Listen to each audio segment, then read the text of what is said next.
আপনি কি আওয়ামী লীগের লোক? একের বাইরে আটটি বাংবাম। আওয়ামী লীগের চামচামি এখন আর চলবে না, আওয়ামী লীগের দালালি এখন আর চলবে না, হাসিনার গুলো দালালি এখন চলবে না এলাকায়। এই কি মনে করছেন নিজেকে? কি মনে করছেন হাসিনার যুগ শেষ? হাসিনার দালালি সারেন মুরব্বী। আগের দিন পাইছে নাকি এটা? ধর এটা ধর। এই আওয়ামী লীগের দালালরা এখন আগের দিন নাই। স্বপ্ন থেকে বাদ দেন, হাসিনার স্বপ্ন বাদ দেন। এখন থেকে ডাইরেক্ট আলাপ হবে, ডাইরেক্ট। আগামী 100 বছরের ভিতরে আওয়ামী লীগের চিহ্ন এই বাংলার বুকে আমরা রাখবো না ইনশাআল্লাহ।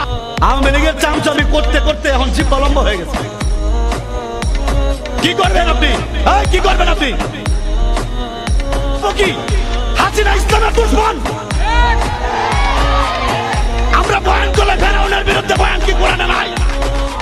হাসিনা তো ফেরাউনই, হাসিনা তো আরেকটা ফেরাউন। হাসিনা নিজেই পালাইছে, হাসিনার কিছু সন্তানদেরকে রেখে গেছে। তো হাসিনার প্রতি আপনার এত দরদ, হাসিনা পালানোর সময় সাথে করে নিয়ে গেল না কেন আপনাকে? আমরা যে ইসলাম প্রচার করতে পারে না এদের কারণে। বাস্তব প্রমাণ দেখেন, আজকে আওয়ামী লীগ চলে যাওয়ার পরেও এখানে বয়ান করতে বাধা দেন। আওয়ামী লীগ থাকতে কি করতো এখন প্রমাণটা দেখেন।